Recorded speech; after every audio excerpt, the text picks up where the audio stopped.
Ang kubo daw guys, sabi nila, pagka walang bahay, kailangan yung mga pinupunta-puntahan lang ba?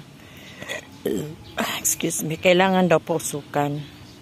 Kasi, yung may mga insekto na mamamahay sila ba? Gaya ng, ewan ko kung ano sa Tagalog yan, yung gaya ng bukbok. Yan sila, nakatira yan sila sa mga, gaya niyan, kawayan, kinakain nila yung laman ng kawayan. Yan. Kaya gumawa ako ng siga. Siga pala, no? Ayan. Ayan, meron pa doon patay na. Ito. Kaya gagawin ko, ayan, pinapausukan ko. Kasi sayang naman, bago pa lang to. Siguro mga 2 months pa lang. Ayan, tapos, yung doon banda sa may, doon banda na side, may bukbok na. Sayang naman, di ba? Kaya, kailangan talaga natin ingatan kung ano ang mga kaparaanan na hindi naman tayo gagastos ng todo, gaya niyan. Marami namang basura na, hindi basura na yung waste natin na marumi ha. Basura to na mga ano ba, mga dahon lang. Mga sanga-sanga, ganyan. Ayan, medyo nalinis ko na. Pero kulang pa. Pahinga muna, ayan. Pinapausukan ko. Ayan. Tapos yung usok na yung usok papuntang kubo kasi yung hangin mula doon sa kabila. Ayan.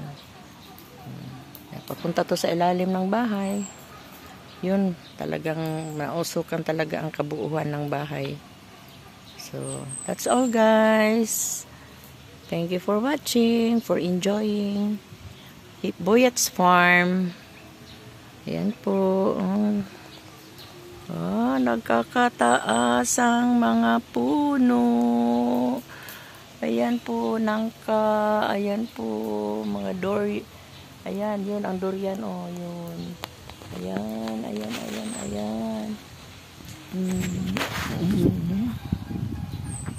Yan, baba na yan.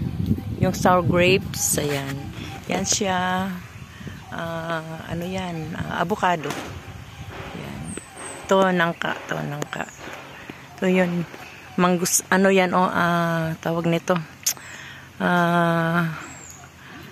Yung rambutan. Ayan, rambutan. Ayun yung yun yung durian, tsaka yun. Ayan. Ito yung yan, rambutan.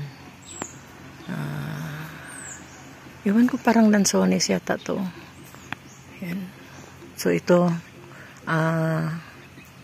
mangga.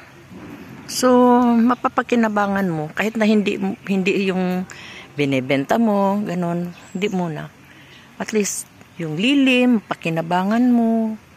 Yung mga nahulog na mga niyog, mapakinabangan mo. Pagka may bunga, mapakinabangan mo. Masarap tumira dito sa bukid. Tsaka yung yung ambience niya, tahimik. Marinig mo yung mga huni ng ibon, yung baka, yung kambing, yung mga radyo ng kapitbahay. Yun, kasi yun lang naman din ang tawag nito, ang libangan ng mga tao, yung radyo. Ayan.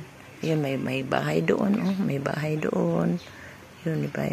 Doon sa may puno na yun, yung sa may yun doon, merong kakao, 2 puno ng kakao. Ayan. So, masarap talaga dito. Ayan, ang dami. May nahakot na sila. Ayan, ang madami. Meron pa doon sa kabila.